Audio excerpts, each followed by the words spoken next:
Hello, everyone. Good morning.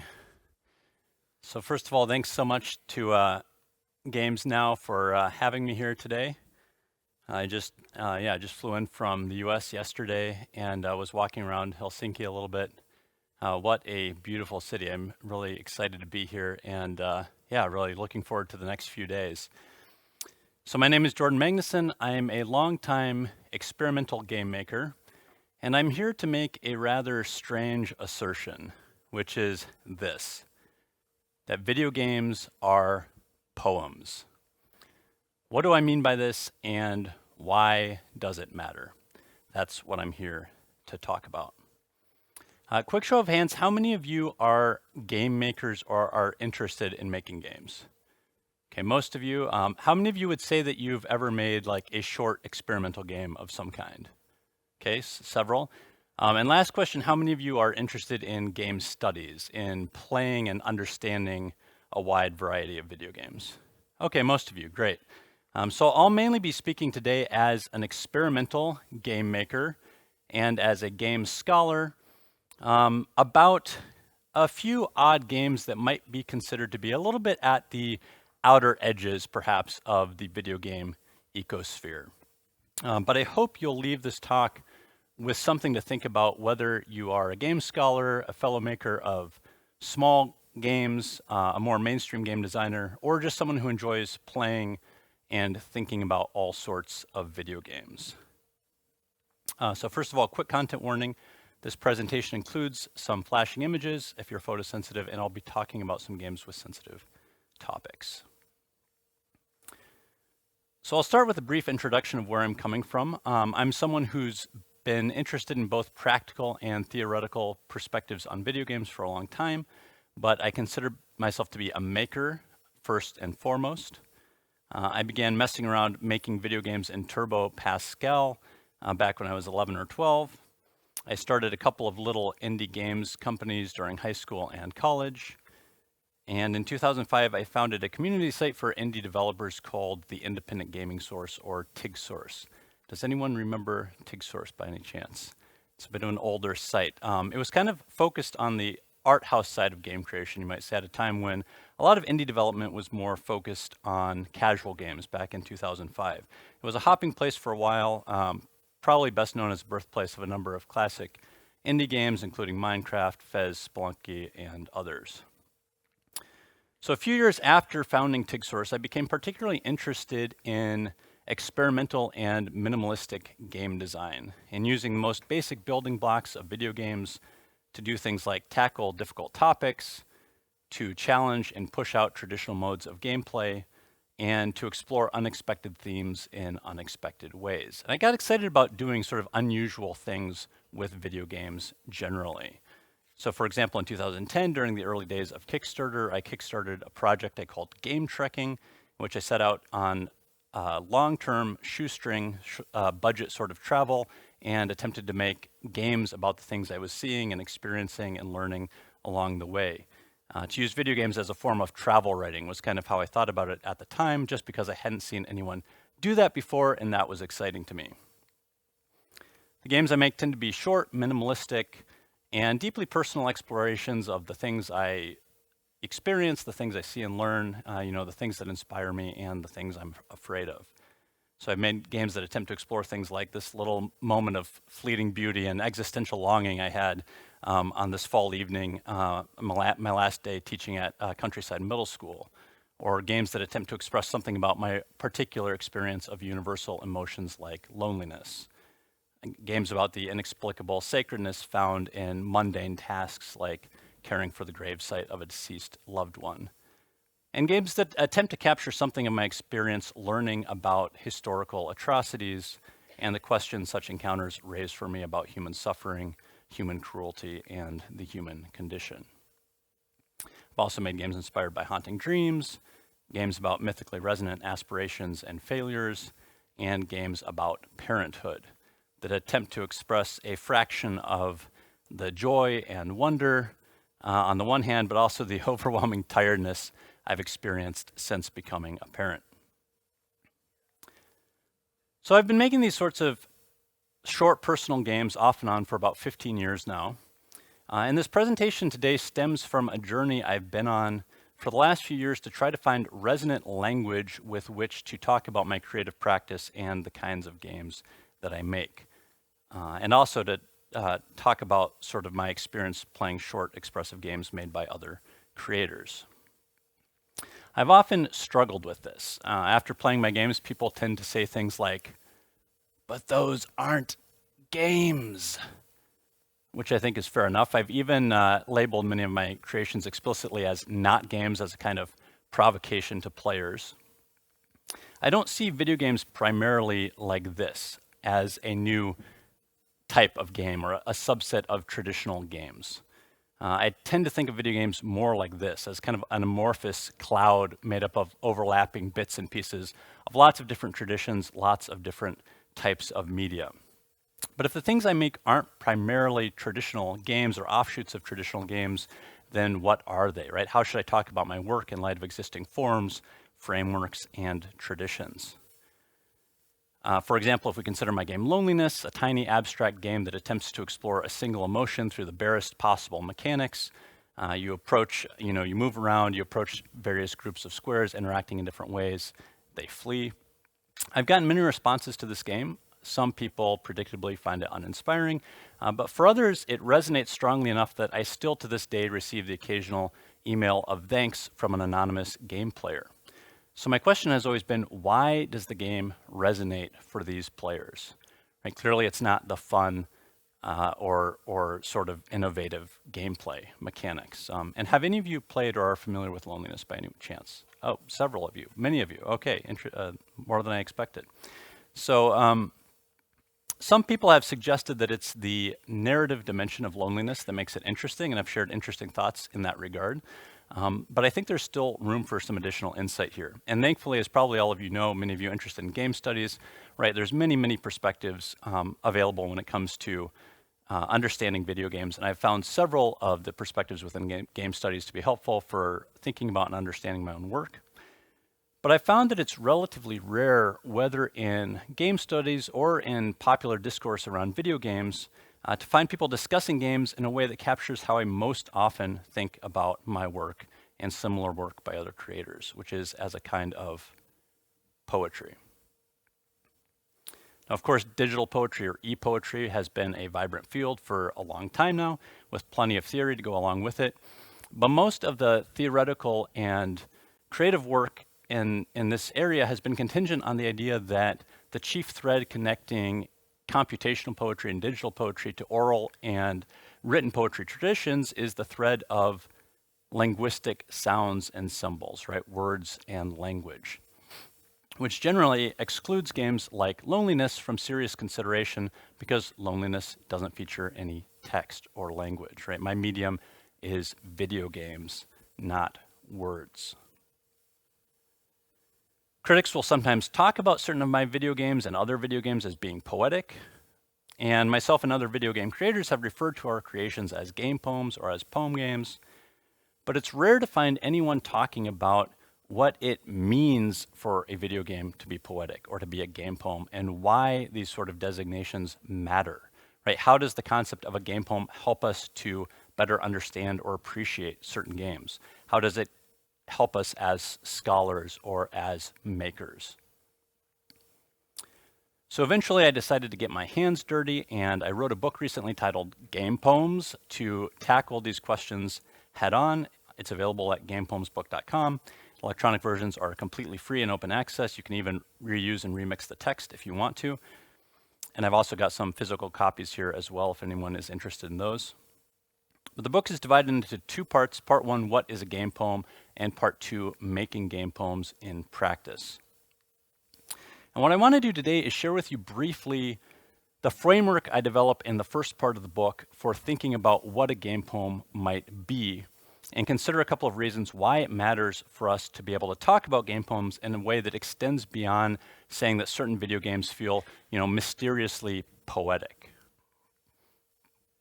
The title of this talk is a kind of playful provocation, as you may have guessed, right? People often say that video games are games, and I would say that video games are poems in much the same way that they are games, which is to say that video games can be games, and likewise, video games can be poems.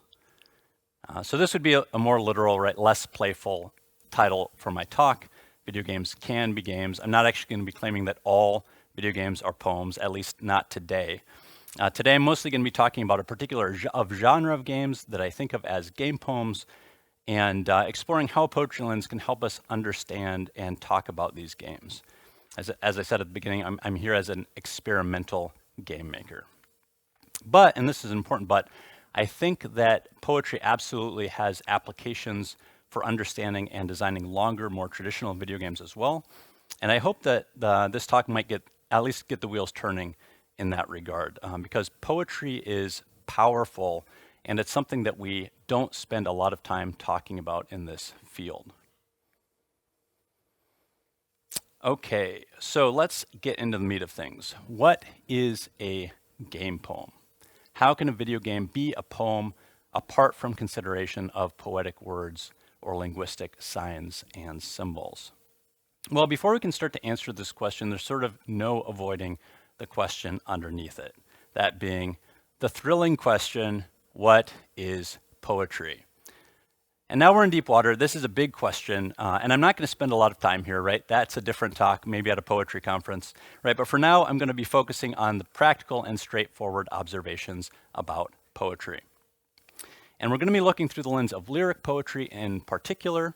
But if you're not super familiar with poetry, don't let this term confuse you. Lyric poetry is basically what we talk about when we talk about poetry most of the time, at least in the Western world. Right? It just rules out things like long epic poems and the most experimental forms of poetry. So in this talk, I'm going to be using the terms lyric poetry and poetry basically interchangeably. There are a number of practical things we can say about lyric poems thanks to the work of poetry scholars. Things like lyric poems are short, they juxtapose signified meaning with material meaning, they're hyperbolic, they're bound to metaphor and ambiguous imagery, they're hyperbolic, they're subjective, and they make use of poetic address, and they also tend to exist in a ritual space rather than a narrative space. And so now it's important to note that all these characteristics are just tendencies, right? They're not hard and fast rules, but they're well-established tendencies within lyric poetry. And one of the things I investigate in my book is, can these lyric characteristics function in video games as a medium, including games like Loneliness that don't feature words or language? And the answer I've come to is a resounding yes. And this is exciting to me because it allows us to start to develop a framework for thinking about how and why we might conceive of something to be a game poem. So let's start at the top of our list here with something really simple, this idea that lyric poems are short. So we can say, okay, game poems are generally short. So what? What difference does it make? Why does this matter? Well, we can start to answer this question by comparing lyric poetry to longer forms like the epic, like epic poetry or the novel, right? And we're talking here about something that takes hours to read or to listen to versus something that takes minutes. The contrast is striking and helps us to recognize that the short length of lyric poems, far from being sort of an accident, plays an important part in actually establishing the lyric as a recognizable category, something compact and potent. People often are puzzled or disappointed by short games. And one of the reasons for this is because the lenses that are most often used to think about what video games are or should be.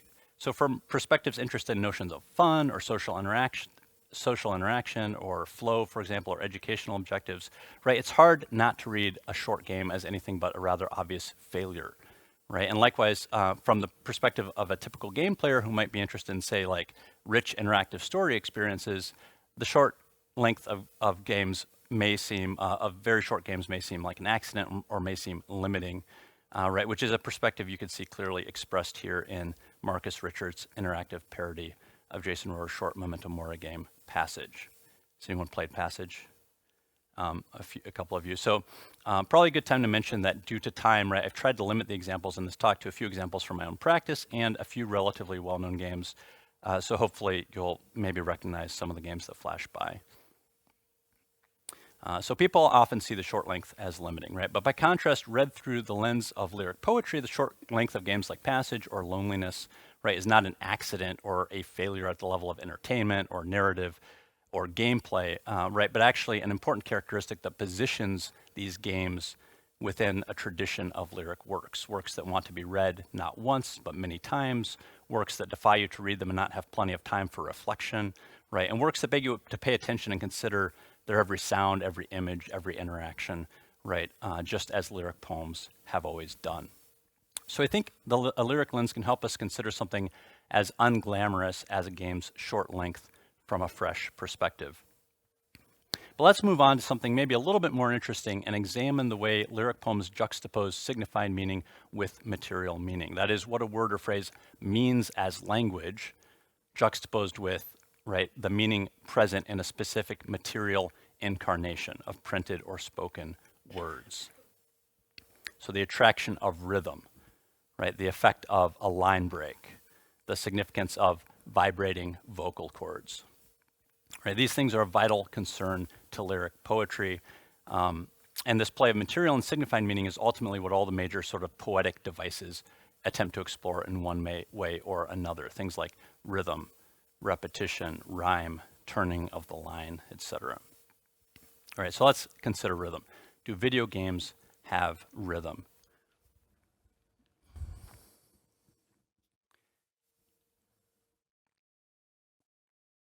Of course they do, right? Rhythms of sound and image, but also rhythms tied to inputs and interactions. And of course, it's possible and right to say that all video games have rhythm, just as you can say, right, that all writing has rhythm. So what distinguishes a game poem from other video games? Well, one of the distinctions between lyric poems and prose is the way that poetry sort of intentionally brings poetic devices like rhythm to bear. Right? Sometimes they do this by utilizing particularly striking rhythms, as in William Blake's The Tiger. Tiger, tiger, burning bright in the forests of the night. Right? And this kind of striking rhythm is true of much metered poetry, but even unmetered lyric poems shine an implicit light on their rhythm due to their short form, right, and poetic positioning. Right? And I'd say that's what distinguishes the use of rhythm and other poetic devices in game poems as well. In my creative practice, I found that the questions I'm constantly asking while making my games are questions that correlate strongly with poets' historical interest in poetic devices and the interplay of signified and material meaning. Questions like, what is the best mechanic to use at a particular place in the game and why? Right? How does the rhythm of a certain string of inputs create an effect which complements and heightens a game's theme? Or where should the interactive flow break? So a couple of quick examples. When making The Killer, a game that's about a single murder during a genocide, I thought a lot about lyric building blocks like pacing, rhythm, turning of the line. There's a long, long march, which creates a particular rhythm, right? And then there's this sudden moment of decision that might be thought of as a kind of line break or stanza break, right? And this is a structure I use to try to prompt reflection, draw attention, and generally wake the player up.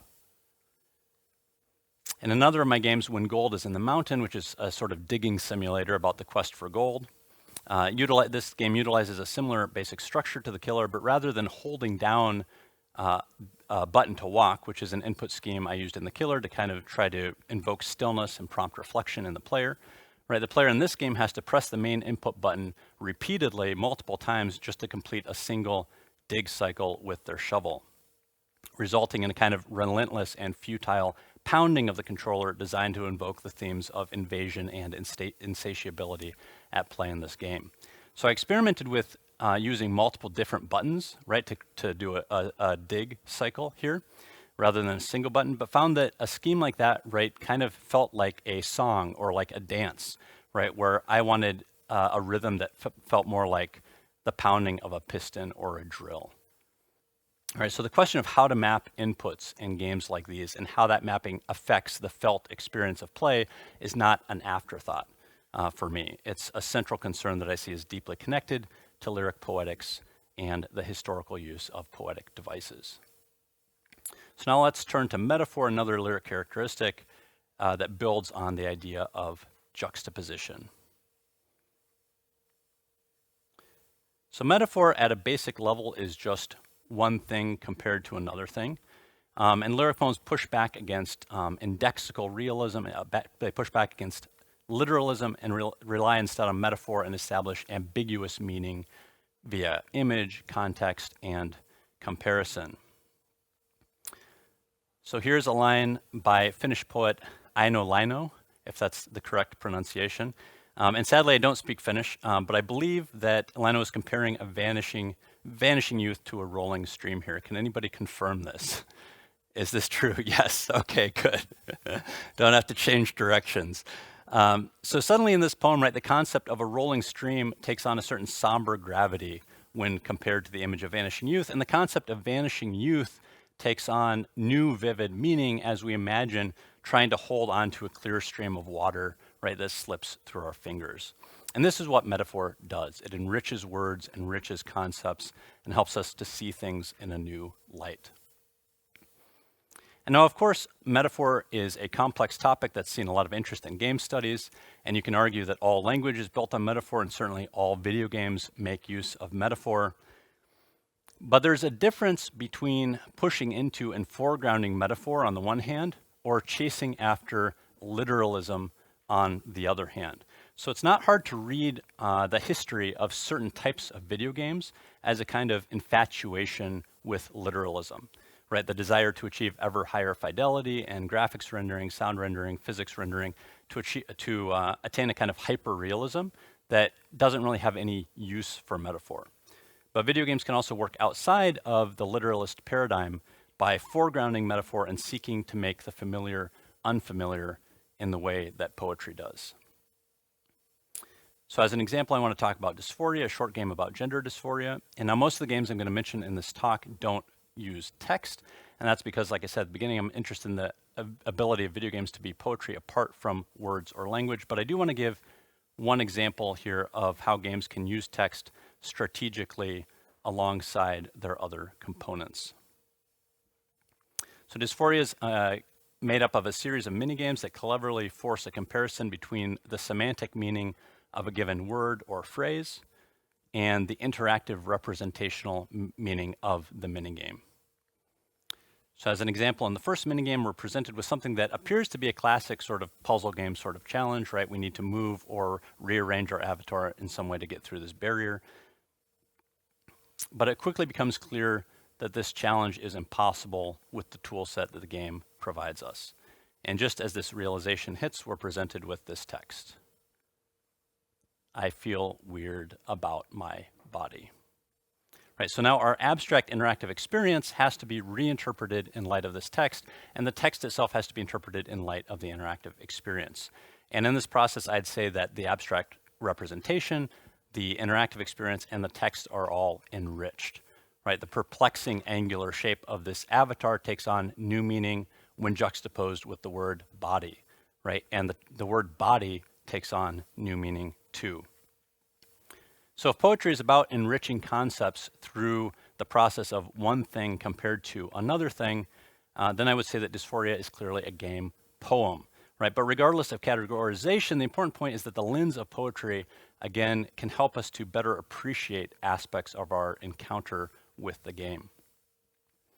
And just to reiterate, of course, you don't have to use text in order to resist literalism and push into metaphor with games.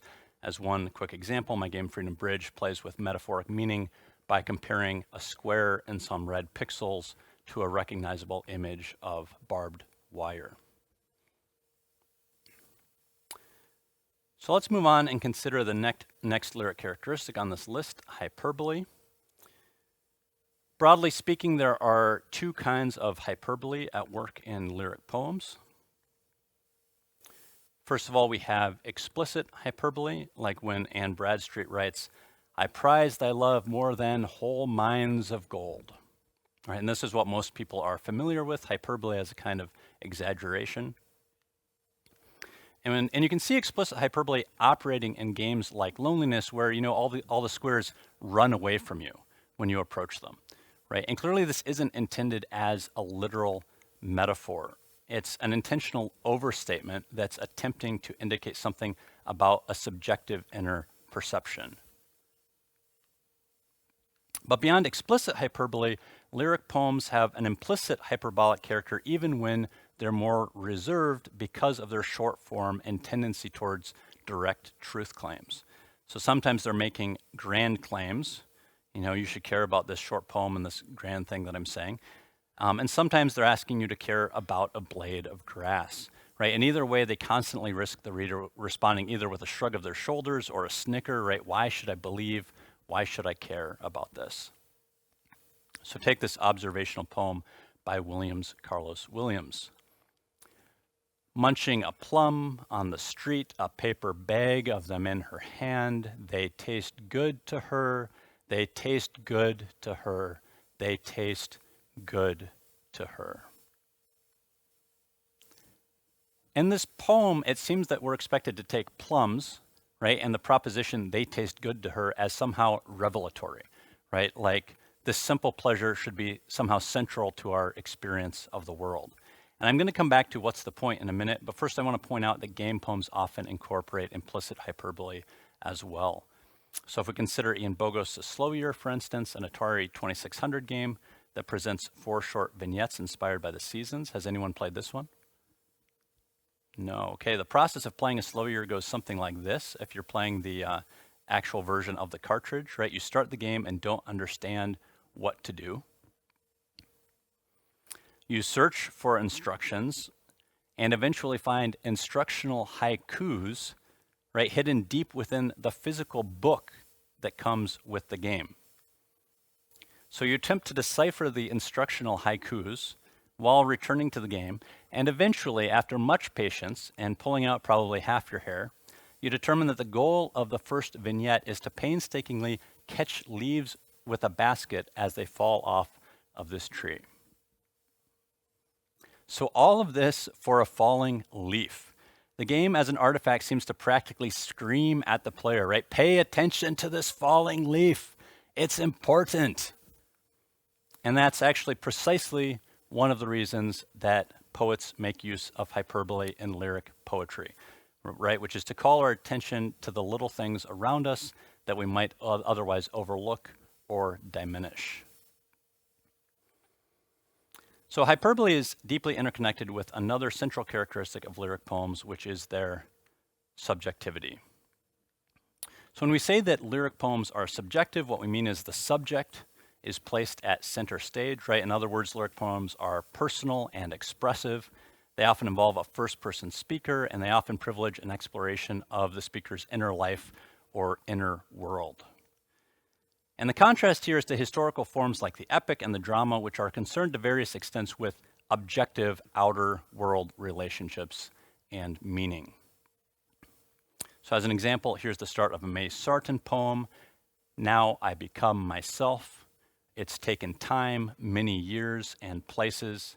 I have been dissolved and shaken, worn other people's faces. So this poem presents a typically lyric concern with inner life and inner reality, right, that can't be objectively judged.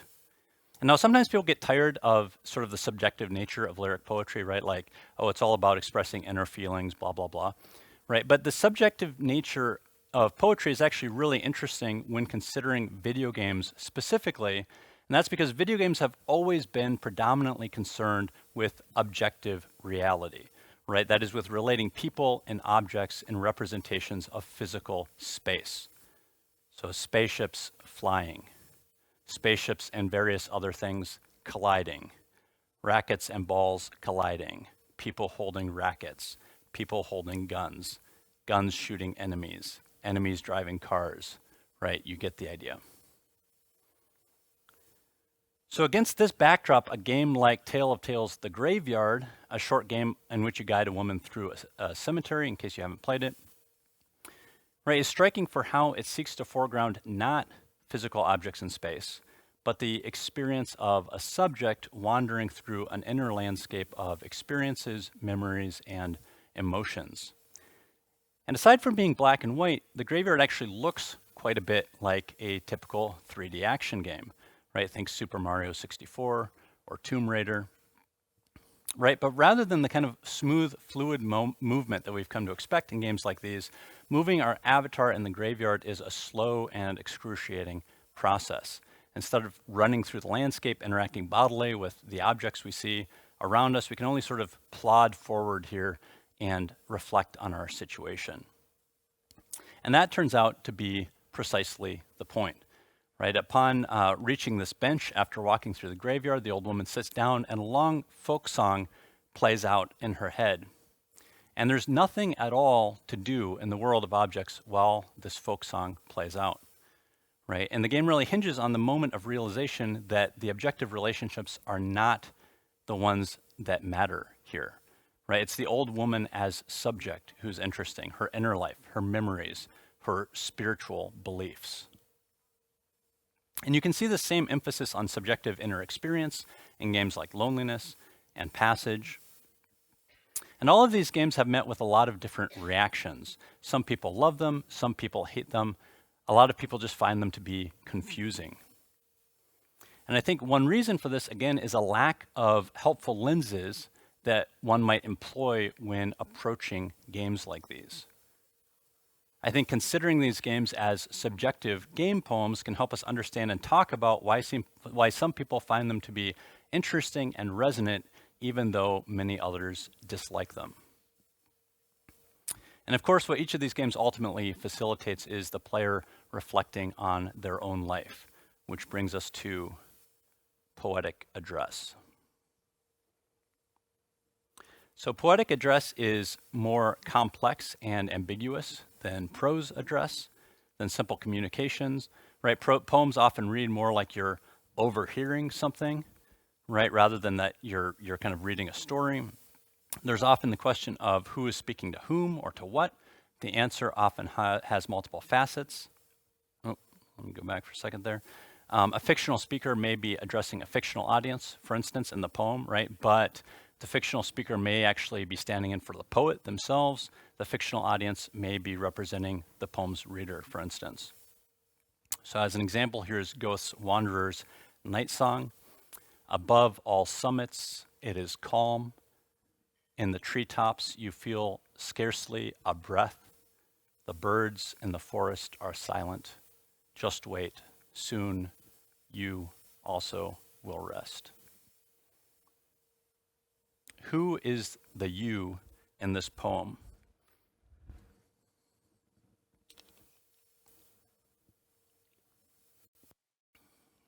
Is this a simple fictional address, or is the poet addressing the reader directly here? Or is Goethe actually addressing himself? And I'd say all three modes of address are present in this poem. So one concrete way that games can invoke poetic address is through ambiguous shifting of perspective. So this is a technique I utilize in a few of my games, most explicitly probably Portraits of My Child, a tightly constrained Pico 8 game about my son's first months of life. So controls, objectives, and representations are ambiguous throughout this game. But in the first set of vignettes, the player has what essentially amounts to a third-person perspective on various representations of my infant son and attempts to guide him in some way through the sequence of birth, breathing, and breastfeeding. And in the second set of vignettes, the game's low-resolution graphics give way to even more ambiguous blocks and washes of color, a shift that seems to indicate maybe a change in perspective from a vantage point outside of my son to perhaps my son's own vantage point, right? But the mechanics of player interaction kind of complicate this interpretation. And then the final set of vignettes further complicates questions of perspective by including vignettes from both first and third person perspective, some of which can be read either as representing my son's perspective on another person or as perhaps another person's perspective on my son. So I employ these ambiguous perspective shifts intentionally in order to set up a kind of triangulated address between the game's player, myself as the game's creator, and the various evocations of my son. So the game in my mind doesn't represent either a single perspective or even a simple shifting perspective, but rather an ambiguous set of perspectives within perspectives designed to continuously raise questions of how the self relates to the other and who is addressing whom. Now, I don't want to take too much more time here, but I do want to briefly consider one final lyric characteristic, which is heavily dependent on all the other characteristics that we've discussed so far, which is that lyric poems tend to exist in a ritual space rather than a narrative space. They don't tell a story so much as they make truth claims about the world in a kind of ritual moment. So if you think of a poem like Maya Angelou's Still I Rise, you may shoot me with your words, you may cut me with your eyes, you may kill me with your hatefulness, but still, like air, I'll rise. Poetry scholars will say that there's something going on here besides narrative, right? That this poem represents utterance more than narrative, and not a fictional utterance, but a kind of real life utterance. And that's very common for lyric poems, right? So much so that we tend to assume that most poems, even highly ambiguous poems, are making some kind of truth claim about the world. So, for example, Ezra Pound's in the station of the metro, the apparition of these faces in the crowd, petals on a wet black bough. Right, this poem is often read as a multi-layered commentary on the human condition, despite its brevity and ambiguity. This is actually the entire poem. So, very quickly, how can this idea of ritual moment and truth claim help us better make sense of certain video games? Let's take a look at Pippin Bar's A Series of Gunshots, a very simple game involving a series of urban and suburban vignettes, right, where as the player, you can press any key and you see a window light up, which you can see here. You hear the sound of a gunshot, right? You can do this once or twice, and after a few scenes like this, the game ends. When it was released, A Series of Gunshots got a lot of attention and praise for its treatment of gun violence. So David Rudin wrote an article for Killscreen titled A Series of Gunshots Calls Out Senseless Gun Violence in Games. And Paolo Pedercini called it a minimalist gem that may be the most poignant playable commentary on gun violence to date. And I don't disagree with these statements, right? It's a powerful, short game. But the statements are also interesting, because if we read this game literally as a simple piece of representational media, right, the only clear claim that it's making is something like shots were fired, or maybe shots were fired in a home. I would argue that the game is in many ways closer to Pound's ambiguous metro poem than it is to being a traditional commentary. So why do we want to read this game as making truth claims? Right? Why do we believe that it's saying something about gun violence beyond what it depicts representationally?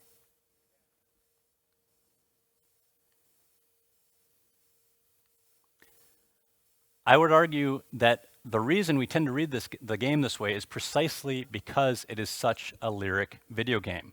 Short, metaphoric, hyperbolic, ritualistic, and the time-honored tradition of poetry.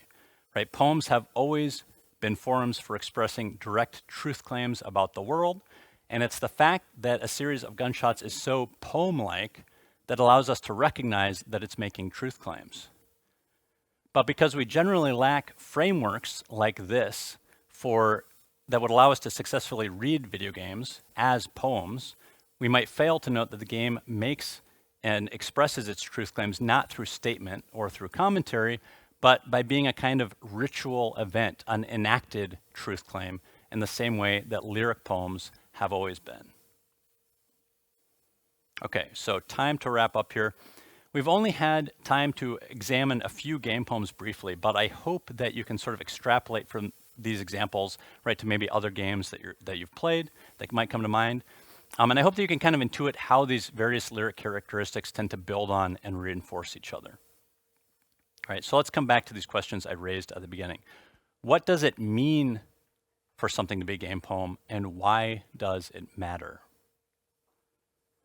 Well, conceived through the lens of lyric poetry that we've been utilizing, we might say that game poems are video games with lyric characteristics.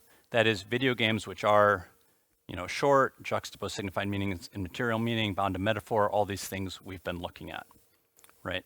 And remembering, of course, that just like with lyric poetry, these are not hard and fast rules, they're just tendencies, okay? But to me, the value of applying a poetry lens to video games in a kind of systematic way is that, and identifying a workable idea for what a game poem might be, is again that it allows us to move past using the term poetic as a kind of last resort to describe games that we can't seem to find words for, right? And allows us to move into the realm of practical observations, practical conversations that can help us see games in a new light, better appreciate certain games, and potentially enliven creative practice.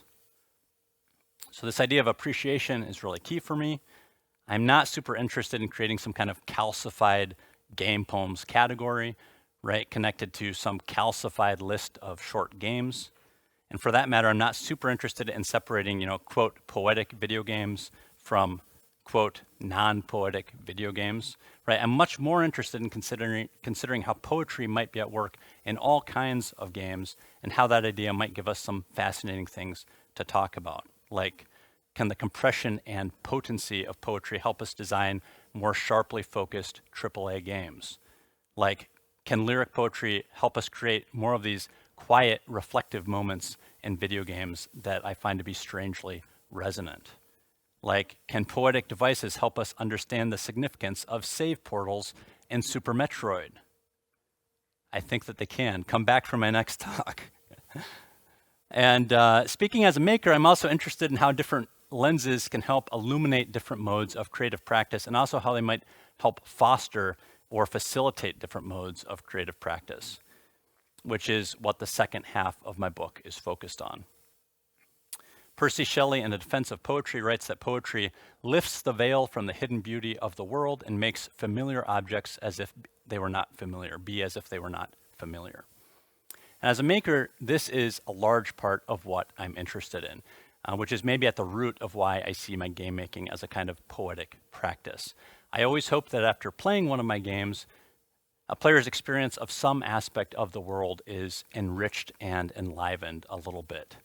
So I hope that when people encounter this plain yellow screen, for example, in the context of playing portraits with my child, that they might come away with this from this and see someone smile in a new, fresh way, right? And I also always hope that players might come away from my games and that their experience of other video games might be enriched a little bit because the basic building blocks of the medium have been endowed with little bits of new potential, right? The simple shapes bear more possibility, that a synthesized bleep is richer, that a sprite's movement on screen is more charged and interesting than it was before, even if just, a tiny little bit. This for me is what making the games I make is all about. So I found that besides helping me to appreciate certain games more thoroughly, a poetry lens has helped me to frame my own creative practice and also just have deeper conversations both about video games and about poetry. So once again, here's my assertion, here's my provocation that video games can be poems even if they don't use words or text. And I just want to leave you with a quote from Evan Boland. And this original quotation here is about poetry, but I've adapted it to video games because it captures for me the reason I want more game makers to be drawing from the well of poetry. She says, "The subtlety, elegance, and hunger of the human spirit is obvious everywhere in video games, neither constrained by nor separable from the interactive components, bounding boxes, and digital assets that shelter them. These are the games I want to make. These are the games I want to play. Games that drip with the subtlety, elegance, and hunger of the human spirit." So come on, let's make these games. I'm getting pumped up now. I'm ready for a game jam. So that's the end of my talk. What do you all think about this? I believe we have maybe a few minutes for Q&A, or are we done? Or is time up? We have time. Okay. We have time. Let's have questions. So anyone in the audience who has a question to Jordan can raise hand, and then we will bring mic, and please stand up for your question. Let's start with here. So, yes? So please stand up for your question. Hi, Jordan. Thank you so much. Brilliant points. I have so many questions for you, but now I'm gonna just give you one and pester you later with Yes, the yes, other please. ones. Yes. But I think you're touching quite many points where authorship is somehow involved, and especially in these types of games, I think there is something that the maker wants to say. So, what is your opinion about authorship in video game making? Does it differ in its shape and form compared to the other types of media? Because at times when you are talking with game makers, some seem to have the feeling that they don't possess that much authorship on their work, obviously because authorship can be distributed if there are so many makers in video games. But how do you feel as a game maker? Do you possess a lot of authorship on your work, and is it different to the other media? Yeah, that's a great question. Thank you so much. Yeah, that's a big question. I think, yeah, definitely something we could probably talk about at length. But to try to kind of address it briefly, I definitely think. I definitely think with video games. I mean, part of the video games are such a big and complex medium, right? And part of the complexity also is that they can range from tiny little games that one person can make to these, giant games that are hundreds or thousands of people are working on, and so wide a range of experience that I think it can be hard. It's like when we say a video game, it can mean kind of like that cloud I had up there of like this idea of video games as this big cloud of overlapping concepts, right? I do think it's a very complex medium that has many different facets, and it's often hard to talk about in one way. I think it's often, certain things that are true of one type of video game or certain video games might not be true of others.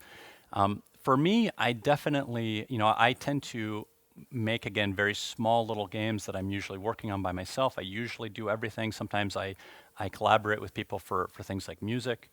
I definitely feel a sense of authorship. I would say, kind of personal expression is a large part of why I make the games I make and what I do. So I feel like it's definitely, there's this attempt to express something, a desire for someone else to encounter my work and to maybe feel a connection of some kind with what I've expressed. Even with tiny little games, I think the question is certainly complicated by the fact that video games are interactive, as people have pointed out. Right, oftentimes the player can do a lot of different things. It's a little bit different from reading a traditional poem, where you're kind of going to read that same text. Whereas if even something like Loneliness, players might have kind of a slightly different experience of that game based on what they're doing in the game. But I do think so. So I do think, yeah, I think that authorship, for me, authorship is definitely a big thing in games, and I feel like I definitely feel like I'm crafting something that I was trying to express something that someone else can encounter. But I do think that question, how that applies to video games broadly speaking, especially the full spectrum of video games, I think is super complicated. I do tend to be interested in how concepts like authorship can operate in media like, say, film or larger video games where you have a lot of people working on them, collective authorship and things like this, or this idea of a certain person kind of exerting maybe a lot of control on the creative output. But I think it definitely ranges, or the answer to that question sort of depends on the kinds of games we're looking at, and can differ kind of across the spectrum. But yeah, thank you. Thank you. So if you have questions, just raise your hand. And also, if you're in the chat, you can post the questions there. I have another question to you, Jordan. Yes. How is your creative process with these game poems? Like, do you read traditional poetry? Like, where do you draw the topics from? You were in the game tracking project with actual surroundings, but can you just talk us a bit more about that? Yeah. So my process is somewhat messy. I mean, I tend to definitely I'm interested in, at someday again, talk about games as personal expression. There's a certain extent to which I'm experiencing things out in the world. I'm learning about things. I'm seeing things are impacting me, right? And then I have video games are my medium. I have a desire to make games about the things that are impacting me, to express something I want to express about whatever it is, whether it's about whether I'm traveling, whether it's about parenthood, whatever it is. And so I'll tend to, so I'll tend to kind of try to so oftentimes, I'll have something that will come to me and I'm like, oh, I want to make a game about this, right? This is something that's significant in my life, something that's standing out to me. I want to make a game. Often it's something that maybe I haven't seen other people try to make a game about. So I'm always drawn to these things of like, well, how do you make a game about loneliness? How do you make a game about, existential longing, right? And oftentimes, and then the process in terms of how do you get from there to an actual game, that's where it's like, I think the process is messy. For me, the starting point is always that I don't know how to make the games that I want to make, right? It's like when I want to make a game about loneliness, I don't know how to do it, or existential longing, I don't know how to do it, or about genocide, I don't know how to do it. And so things will kind of sit in my head, sit in the back of my mind, bounce around. And then, through the process, I think of sometimes it's days later, sometimes it's months later, or years in some cases.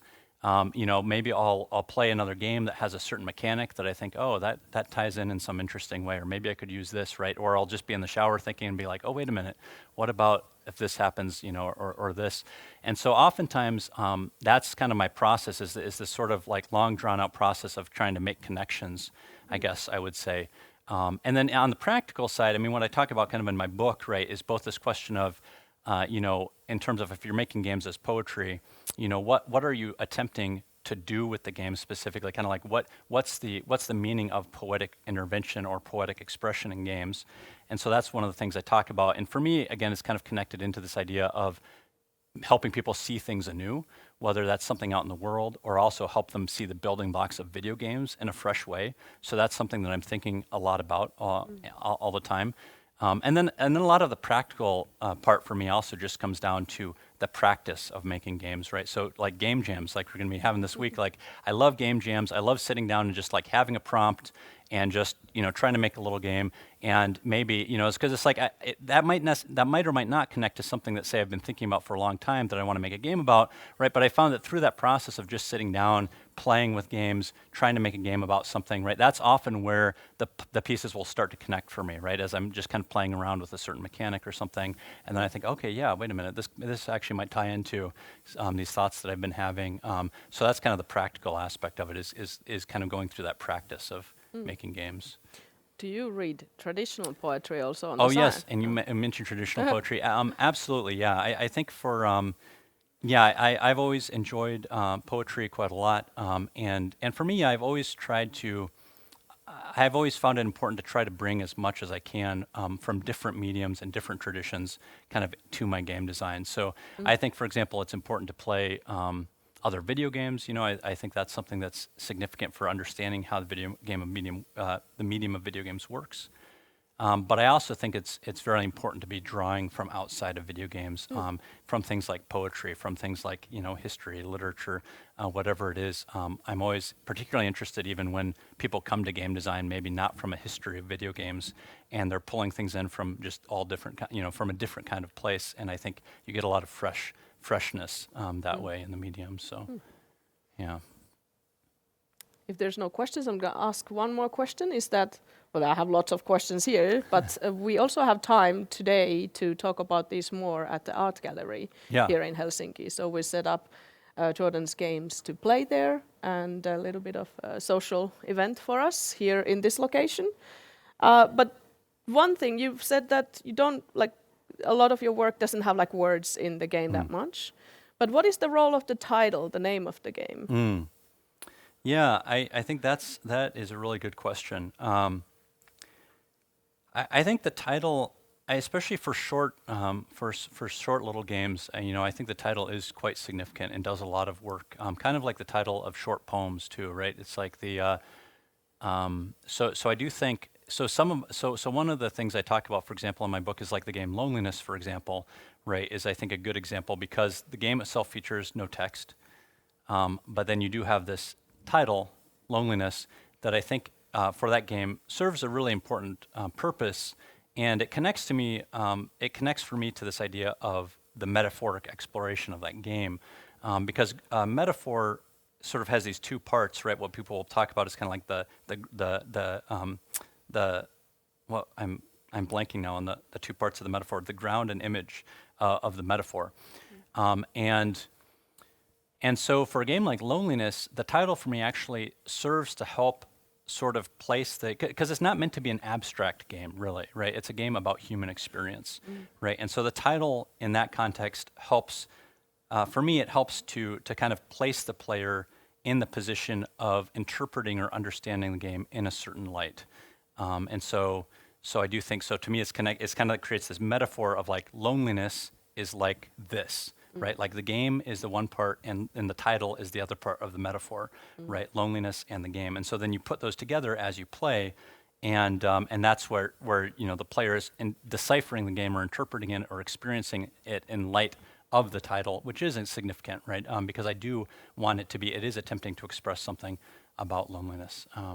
So yeah, but that's a great question. And again, I think all these questions, I think, yeah, we could talk about really at length because they're all complex really at the end of the day. But yeah, thank you. Maybe that also relates to all games, like the title and the relationship between you playing once you know the name of the game.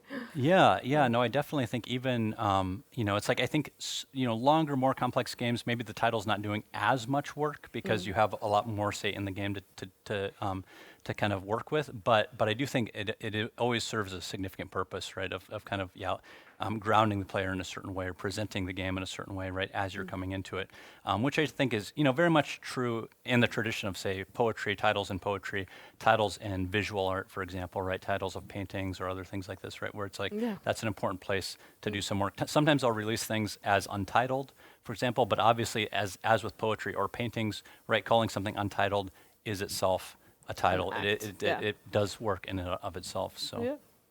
So you'll be available on the Kumma Gallery this week until Thursday too, also for if anyone wants to chat together with Jordan more about the things about games and poems. Yes, and I love talking about this stuff. So please do come pester me, and I'd love to talk about all these things more. Yeah.